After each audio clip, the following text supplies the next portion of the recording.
Sir Alan Lucas once was a famed knight of the lands of Saradina with a strong sense of faith and justice. He was knighted by the Order of Cleansing a few days after slaying an infamous demon. He became known as a hunter of fiends throughout the times. However, there was a dark side to him. He was a strong believer of the faith and thus hunted down all sorts of monsters in his eyes, which included atheists and everyone with beliefs different than his.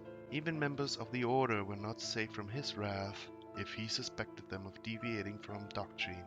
One of these days his fate took a fateful turn. Sir Lucas was sent to a castle in a faraway land engulfed by snowy peaks and a harsh coldness. He was meant to enter the throne room of the so-called Mother of Vampires, the Lady Lilith. Convicted by his beliefs, he set on his quest given to him. None other than Sir Lucas was believed to be capable of this feat. The proud knight was said to be shielded by his faith, and thus did not fear fiend, man, nor injury or death. Hailed as a hero, he must have forgotten that after all he is still mortal, capable of dying. When Sir Lucas ascended the castle of the Mother, he was surprised by a fiend bitten twice by the strange monsters. Though clearly hurt, Sir Lucas pushed further, but started feeling unwell. The room around him seemed to twist and turn, and his head was aching.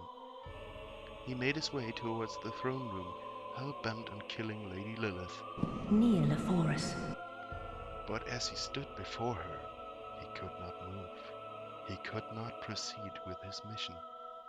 Instead, he kneeled before her and swore eternal allegiance to the vampire. I prithee, partake of my rotted blood.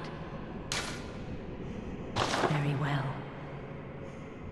Drink deep of our blood. Feel the spreading corruption burn.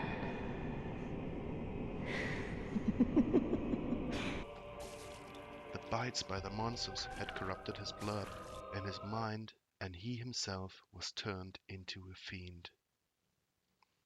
Suddenly, Sir Lucas could wield magical powers through his hammer and sword. The Mother of Vampires was aware of her knight's incredible power and thus sent him to a rebelling village full of people opposing the fiends. Sir Lucas slayed every man, every animal he found with his sword and trusted hammer. His path of destruction was heard throughout the lands, and the former man of faith, Sir Lucas, became known as Doomhammer, the right hand of the Mother, the slayer of man. He rested beside Lilith's side, guarding the Mother from other knights like him, fully corrupted by the blood and more powerful and frightened